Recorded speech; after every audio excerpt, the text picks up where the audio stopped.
Tu connais probablement AXA, ce géant de l'assurance, mais au fond, sais-tu vraiment comment une compagnie d'assurance gagne de l'argent? Aujourd'hui, on va lever le voile sur le modèle économique d'AXA et comprendre en quoi ce secteur, parfois perçu comme austère, peut en réalité cacher des opportunités d'investissement puissantes. Bienvenue sur Capital Bourse, la chaîne dédiée à ceux qui veulent décrypter les marchés et développer leur stratégie financière. Avant d'aller plus loin, abonne-toi dès maintenant pour ne pas manquer les prochaines analyses d'entreprises, d'indices ou de secteurs. Tu y gagneras en clarté et en performance. AXA, c'est aujourd'hui l'un des leaders mondiaux de l'assurance. Le groupe est présent dans plus de 50 pays et protège plus de 100 millions de clients, entreprises comme particuliers. En 2024, AXA a généré un chiffre d'affaires impressionnant de 110 milliards d'euros pour un bénéfice net de 7,9 milliards d'euros. À lui seul, le groupe pèse près de 60 milliards d'euros en capitalisation boursière et propose un rendement de dividendes estimé à 6,4%. On est donc sur une valeur défensive mais à surveiller de près. Mais alors, comment AXA génère-t-elle concrètement du revenu? Tout repose sur un principe simple, la mutualisation du risque. Les clients versent des primes et ces primes constituent un capital collectif. Lorsqu'un sinistre survient, l'assureur indemnise, mais en moyenne, les sommes collectées sont supérieures aux indemnisations versées. C'est la première source de profit. Mais ce n'est pas tout. Les assureurs, comme AXA, investissent ces primes avant même de les utiliser. Une partie est placée sur les marchés financiers dans des obligations ou des actifs plus dynamiques. C'est la seconde source de revenus, la gestion d'actifs, qui peut peser lourd dans les résultats, surtout quand les marchés sont haussiers. Pour mieux comprendre, penchons-nous sur les produits proposés par AXA et tu vas voir qu'ils couvrent des besoins très concrets. Prenons l'assurance auto.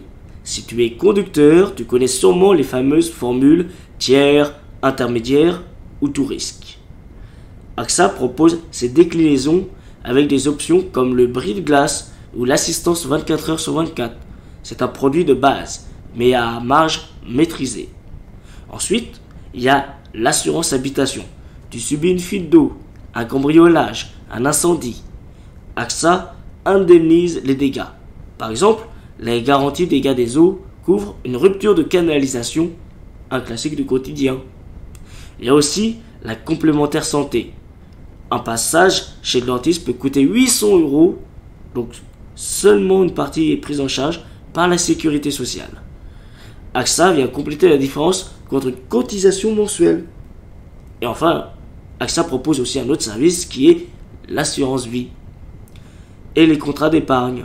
Un contrat multi-support chez AXA permet de préparer sa retraite ou de transmettre un capital avec un cadre fiscal attractif. C'est ici que le groupe capte des encours considérables et fidélise ses clients sur plusieurs décennies.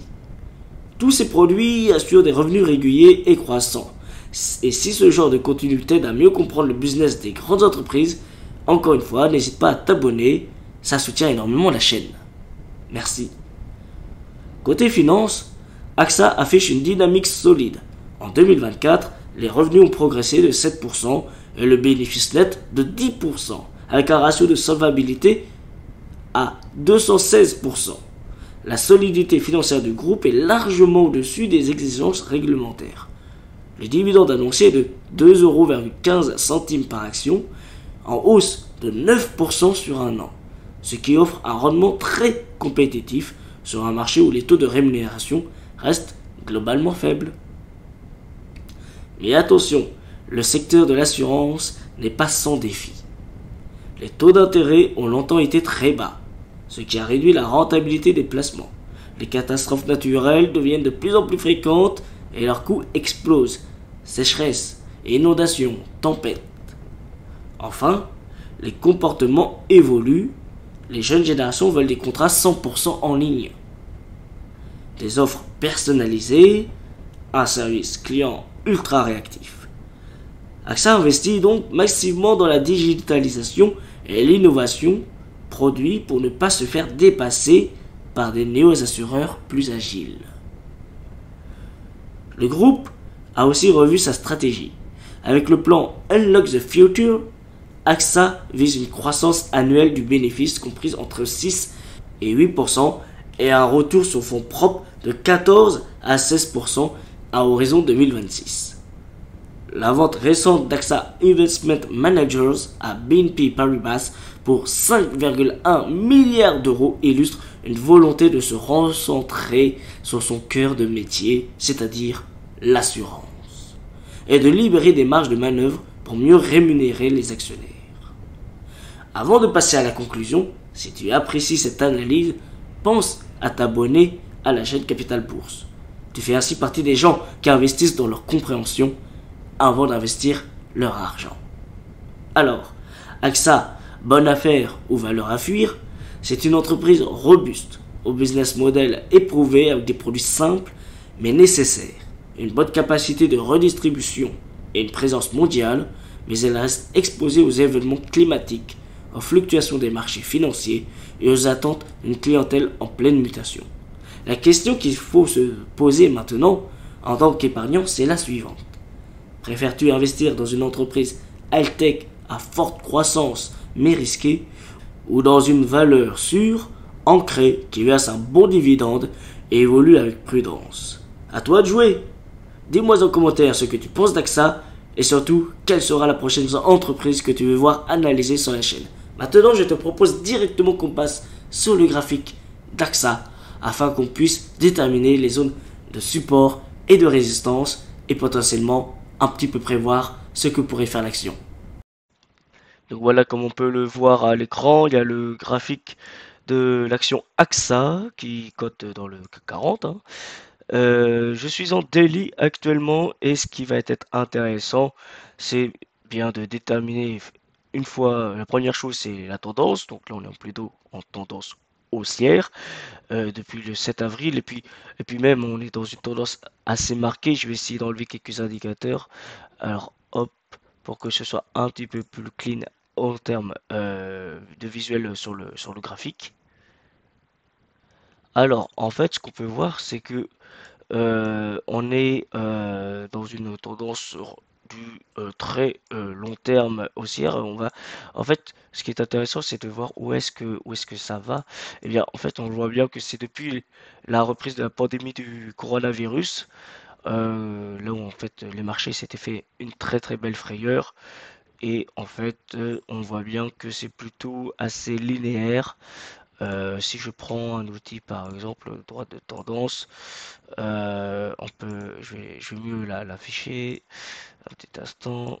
Hop, on peut voir quand même qu'on suit vraiment bien des niveaux.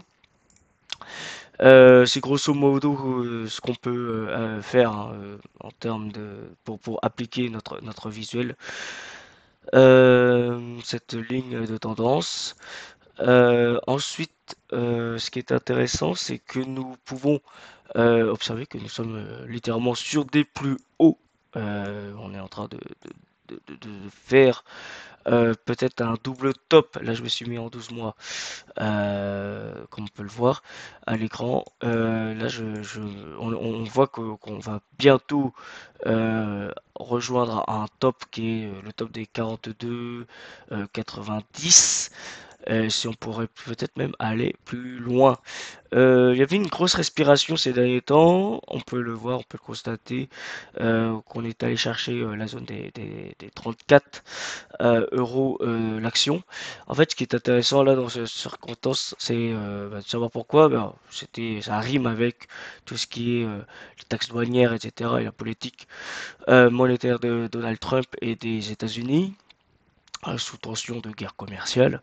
Bon, pour l'instant, on voit bien que AXA s'est un petit peu échappé, on va dire, de toute cette zone de conflit et qui est reparti de nouveau de très bon train sur une hausse assez rapide.